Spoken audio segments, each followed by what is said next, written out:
Hi, I'm Andy the Palm Springs linguist, and today I come to you from Indian Wells at the BNP Paribas Open.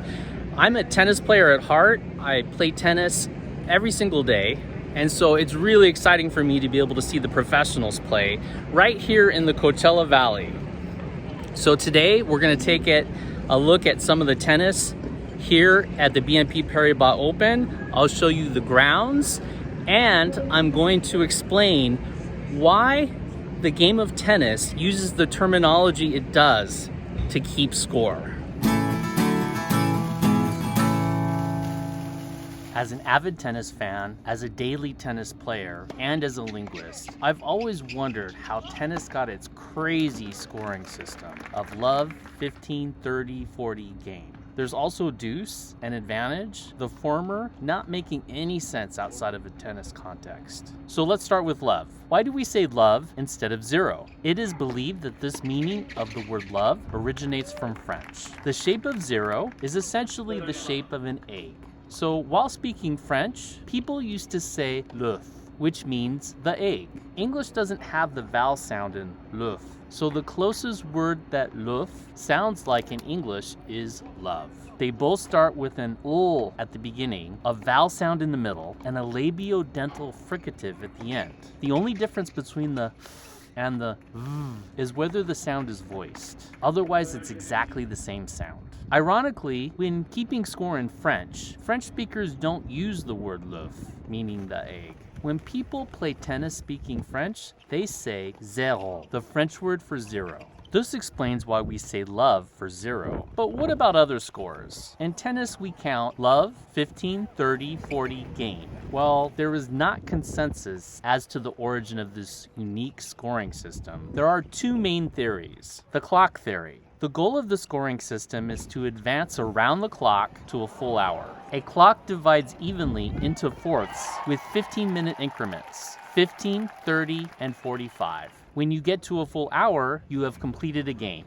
15 and 30 are both used in modern tennis. But why do we say 40 instead of the expected 45? Well, it simply might be because saying 40 is more efficient than 45, since saying 40 shaves off an entire syllable. After all, it is very common for tennis players to say 5 instead of 15. You easily could hear a score of 530 on a tennis court when the server actually means that the score is 1530. Another explanation for why we say 40 instead of 45 is because a game of tennis must be won with a 2-point lead.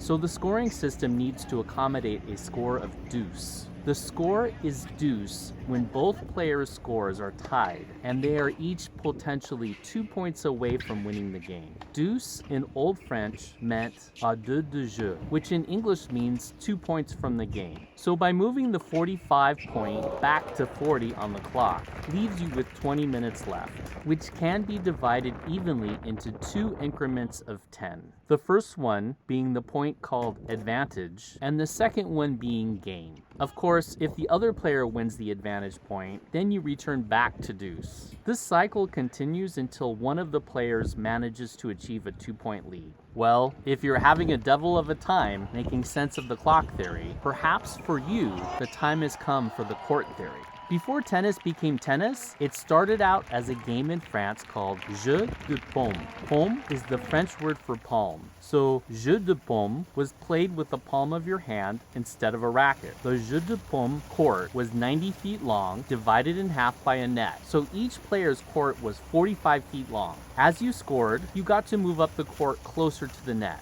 First, you got to move up a third of the way to 15 feet. Then you got to move up another third to 30 feet. Finally, you got to move again, but this time not the full 15 feet, because that would put you literally where the net is. In order for there to be 5 feet of space between you and the net, instead of moving up to 45 feet, you only moved up to 40 feet.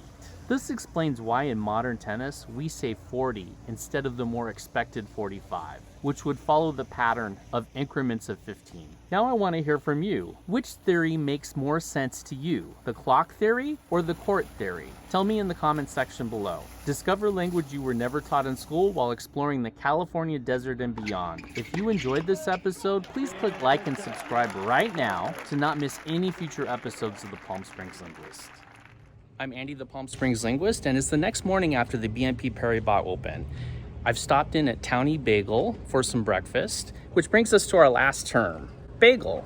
If you bagel somebody, you beat them 6 games to love. 6 games to 0. Notice a bagel is the same shape as a 0. I hope you enjoyed the BNP Paribas Open and that you gained some insight into the crazy scoring system of tennis. Until next time, I'm off to play some tennis of my own.